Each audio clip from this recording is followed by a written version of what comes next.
1 milyon 998 bin TL bütçeli, 1 milyon Büyükşehir Belediye'mizden 1 milyon civarında GAP idaresine olmak üzere 2 milyon civarında bir tesisi Araban ilçesine, Araban halkına kazanacağız. Çünkü sarımsak bir yıl para ediyor, 3-4 yıl para etmiyor. Para yetmediği yıllardır mutlak surette çiftçimizin hayatına dokunmak, katma değer kalkmak için hem soğuk hava deposunda bekletilerek faaliyet etmesi hem de işlenerek piyasaya ardında büyük bir Araban ilçemize ekonomik olarak katkı ve katma değer sağlayacağını planladık. Ona göre bir çalışmamızı yaptık ve sağ olsun projemizi imzaladık. Tabii başkanımızın da bahsettiği üzere önemli bir miktarda üretilen bu ürünlerin hak ettiği değere ulaştırılması, işlenip paketlenip katma değerlerinin arttırılması çok önemli. Çünkü bu vesileyle hem beklenen hem çiftçilerimizin geliri de artmış olacak. Kurulacak soğuk hava deposuyla da istenilen zamanda pazarlanmasına da imkan vererek hak ettiği değerde de satılmasına da imkan tanıyacak projeler. Yani katma değeri arttıracak aslında projeler. Ben hayırlı olsun diyorum. Emeği geçen herkese, başta Sayın Valime, Başkanımıza, hazırlayan kurumlarımıza, müdürlerimize huzurlarına teşekkür ediyorum. Bu projenin de bölgemize, ilimize ve çiftçilerimize hayırlı olmasını diyerek tekrar teşekkür ediyorum sizlere. Bu soğuk hava deposunun ilçemize ekonomik anlamda büyük bir katma değer sağlayacağına inanıyorum. Şu anda ilimizin çevresinde bulunan bütün soğuk hava depoları dolu. Üreticilerimiz, çiftçilerimiz normal depoları alıyorlar. 2-3 aylık veya 4 aylık bekleme sürecinde sarımsak %20 civarında fire veriyor. Bu soğuk hava deposunun yapılmasıyla birlikte bu fire oranı %5'lere kadar çekilecek. Dolayısıyla şu anda en önemli anda soğuk hava deposunun ihtiyaç duyulduğu anda böyle bir projenin gerçekleşmesi ilçemiz adına çok büyük bir önem arz ediyor. Desteklerinizden dolayı Sayın Valime, Sayın Bakanıma sizlere teşekkür ediyorum. Bugünkü konuda Araban ekonomisi için çok önemli. Çünkü sarımsak deyip geçmeyin. Sarımsak aromadır, sarımsak lezzettir, sarımsak şifa ve sağlıktır. Pandemiden kurtulmak için bütün bilim dünyası daha fazla sarımsak tüketmemizi istiyor. Burada çok güzel bir ilçe ekonomisini ilgilendiren bir ürün. Bunun biraz önce başkanımın söylediği gibi %20 çok yüksek bir fire. Onun için benim gördüğüm bir şey önemliyse tesis yapıp tanıtacağım. Tesis yapıp tanıtacağım. Bu tesisler çok önemliydi. %50 büyükşehir olarak biz ortağız, %50 GAP. Bu da Gaziantep modeli. İnşallah bu tesisle birlikte bu fireler azalacak ve daha fazla tanıtımla da hem ilçe hem şehir ekonomisi bu anlamda çok daha güçlenecek. Emeği geçen herkese çok teşekkür ediyorum. Sayın Valime bizi koordine ettiği için, bir araya getirdiği için çok teşekkür ediyorum. Hayırlı uğurlu olsun inşallah. Türkiye'de toplam üretilen sarımsağın yaklaşık 1/3 Araban'da üretiliyor. Ve yine Çetintepe Barajı ve devam eden sulamalarıyla birlikte gündemimize daha çok gelecek, dünyanın, Türkiye'nin gündemine daha çok gelecek. İşte burada fiziki eksiklikler ortaya çıkıyordu. Burada da Büyükşehir Belediye'miz, Fatma Bakanımızın öncülüğünde Tarım Daire Başkanlığı, İl Tarım Müdürlüğü, GAP, herkes işin ucundan tutarak bu güzel projeyi inşallah hayata geçirecekler. Ben hem size hem ekibinize, Araban Belediye Başkanımıza, GAP idaremize ve il müdürümüze, diğer arkadaşlarımıza teşekkür ediyorum. Hayırlı uğurlu olmasını Hayırlı olsun.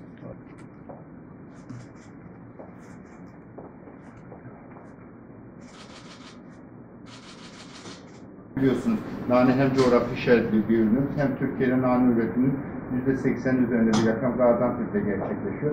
Gerçekten nanelerimiz ağaç gölgelerinde kurtuluyor, örtü altında kurtuluyor ama gerçekten bu projeyle nane sağlıklı şartlarda kuruyacak, hijyen şartlarında kuruyacak ve coğrafi işaretli bir ürünümüz Gaziantep nanesi coğrafi işaretinin üstüne etiketine yapıştığı zaman tüm dünyaya sağlıklı bir topraktan çıkıp sağlıklı olarak sofraya ulaşılması konusunda önemli bir projemizdi. Yine bu ürünümüz tabii hem Karkamış'ta hem Nizip'te önemli miktarda üretilen bir ürün.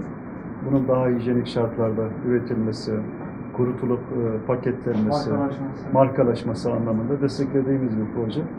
Bu da bu anlamda çok anlamlı, örnek olabilecek bir proje. Ben hayırlı olsun diyorum.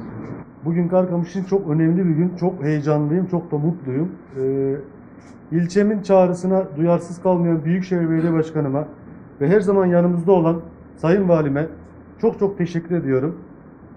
Karkamış'ın nanesi yaklaşık 2500-3000 dönüm üretiminde bulunan çiftçilerimiz ortalama Türkiye'nin %30 tüketimine cevap veriyor. Çok ciddi bir rakam. Nane her anlamıyla çok faydalı. Nanenin tozu daha önce yaptığımız araştırmalardan dolayı sedef hastalarına çok iyi geliyor. Nanenin zaten buradaki üretilen nanenin aroması çok farklı. Aynı zamanda şu anki yaptığımız bir çalışmadan dolayı nane daha önceleri 5 lira 6 lira satılırken bundan sonra inşallah paketleme ve eleme tesisinden sonra 14-15 lira bazlarında değerinde satılacağına inanıyorum. Çiftçilerimize buradan hayırlı uğurlu olsun diyorum. Çok teşekkür ediyorum. Sağ olun. Nane deyip geçmeyin. Şu anda olmaya devlet cihanda bir nefes sıhhat gibi diyor Kanuni. Bir nefes sıhhatin, sağlıklı sıhhatin, sağlıklı nefesin ne kadar önemli olduğu bir dönemden geçiyoruz. Ve nane nefestir. Nane aromadır, nane lezzettir, nane şifa ve sağlıktır. O yüzden markalaşması, paketlemesi, hak ettiği değer bulması açısından yine tesis tanıtım. Bundan bu tesisler tamamlanmış olacak. Allah'ın izniyle bunu birlikte başaracağız. Emeği geçen herkese, başta valime, bizi koordine ettiği için çok teşekkür ediyorum. Hayırlı uğurlu olsun diyorum. Büyükşehir olarak her ilçede ayrı bir tarım ürününün desteklemesi politikanız vardı. Bunu hem tohum vererek hem diğer ihtiyaçları karşılayarak yapıyordunuz. Bugün de biraz önce Araba'nın sarımsak soğuk hava deposunu protokolünü imzaladık. Şimdi de nanenin kurutması ile ilgili. İnanıyorum ki bu kırsal kalkınmada önemli bir katkı sağlayacak. Başta siz olmak üzere emeği geçen herkese teşekkür ediyoruz. Hayırlı uğurlu olmasın. Hayırlı olsun.